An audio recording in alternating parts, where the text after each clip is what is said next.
August 28ರಂದು ನಡೆಯುತ್ತಿರುವುದು ಭಾಗಶಃ ಚಂದ್ರಗ್ರಹಣ.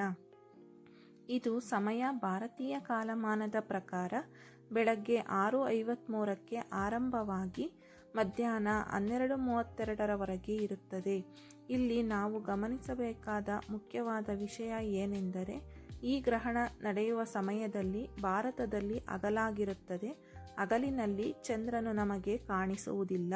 ನಮ್ಮ ಧರ್ಮಶಾಸ್ತ್ರಗಳಲ್ಲಿ ಒಂದು ಸ್ಪಷ್ಟವಾದ ನಿಯಮವಿದೆ. ಯಾವ ಗ್ರಹಣವು ನಾವು ವಾಸಿಸುವ ಪ್ರದೇಶದಲ್ಲಿ ಕಣ್ಣಿಗೆ ಕಾಣಿಸುವುದಿಲ್ಲವೋ ಆ ಗ್ರಹಣದ ಯಾವುದೇ ಧಾರ್ಮಿಕ ನಿಯಮಗಳು, ಸೂತಕ ಕಾಲ ಅಥವಾ ದೋಷಗಳು ನಮಗೆ ಅನ್ವಯಿಸುವುದಿಲ್ಲ.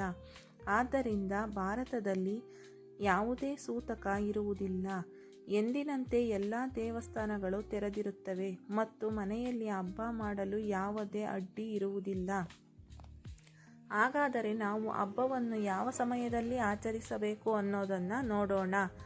ಆಗಸ್ಟ್ 28ರ ಬೆಳಗ್ಗೆ ಸೂರ್ಯೋದಯದಿಂದಲೇ ಅತ್ಯಂತ ಪವಿತ್ರವಾದ ಸಮಯವಿರುತ್ತದೆ. ತಂಗಿಯರು ಅಣ್ಣಂದರಿಗೆ ರಾಖಿ ಕಟ್ಟಲು ಅತ್ಯಂತ ಶುಭ ಮುಹೂರ್ತ.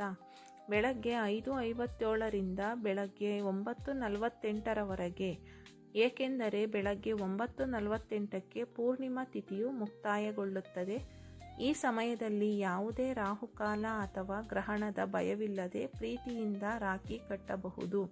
ಇನ್ನು ತಾಯಂದಿರು ಮತ್ತು ಹೆಣ್ಣು ಮಕ್ಕಳು ವರಮಹಾಲಕ್ಷ್ಮಿ ಪೂಜೆಯನ್ನು ಎಂದಿನಂತೆ ಭಕ್ತಿ ಮತ್ತು ಶ್ರದ್ಧೆಯಿಂದ ಮಾಡಬಹುದು. ದೇವಿಗೆ ಕಳಸ ಇಟ್ಟು ನೈವೇದ್ಯ ಅರ್ಪಿಸಿ ಆಶೀರ್ವಾದ ಪಡೆದುಕೊಳ್ಳಬಹುದು.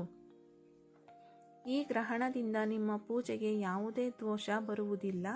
ಭಾರತದಲ್ಲಿ ಗ್ರಹಣ ಕಾಣಿಸದಿದ್ದರೂ ಬ್ರಹ್ಮಾಂಡದಲ್ಲಿ ಗ್ರಹಗಳ ಚಲನೆ ಬದಲಾಗುವುದರಿಂದ ಜ್ಯೋತಿಷ್ಯದ ಪ್ರಕಾರ ಕೆಲವು ರಾಶಿಗಳ ಮೇಲೆ ಸಾಮಾನ್ಯ ಪ್ರಭಾವ ಇರುತ್ತದೆ.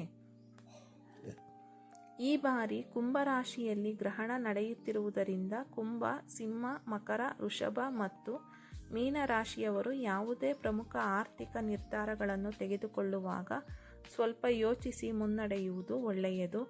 ಇನ್ನುಳಿದಂತೆ ಮೇಷ, ಮಿಥುನ, ಕನ್ಯಾ, ತುಲಾ ರಾಶಿಯವರಿಗೆ ಈ ದಿನವು ಅತ್ಯಂತ ಶುಭದಾಯಕವಾಗಿರಲಿದೆ.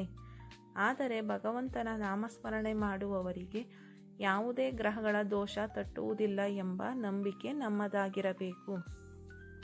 ಹಾಗಾಗಿ ಸ್ನೇಹಿತರೆ, ಯಾವುದೇ ಸುಳ್ಳು ವದಂತಿಗಳಿಗೆ ಕಿವಿಗೊಡಬೇಡಿ. ಮನಸ್ಸಿನಲ್ಲಿ ಯಾವುದೇ ಆತಂಕವಿಲ್ಲದೆ ಸಡಗರದಿಂದ ವರಮಹಾಲಕ್ಷ್ಮಿ ಪೂಜೆ ಮತ್ತು ಪ್ರೀತಿಯಿಂದ ರಕ್ಷಾಬಂಧನ ಹಬ್ಬವನ್ನು ಆಚರಿಸಿ.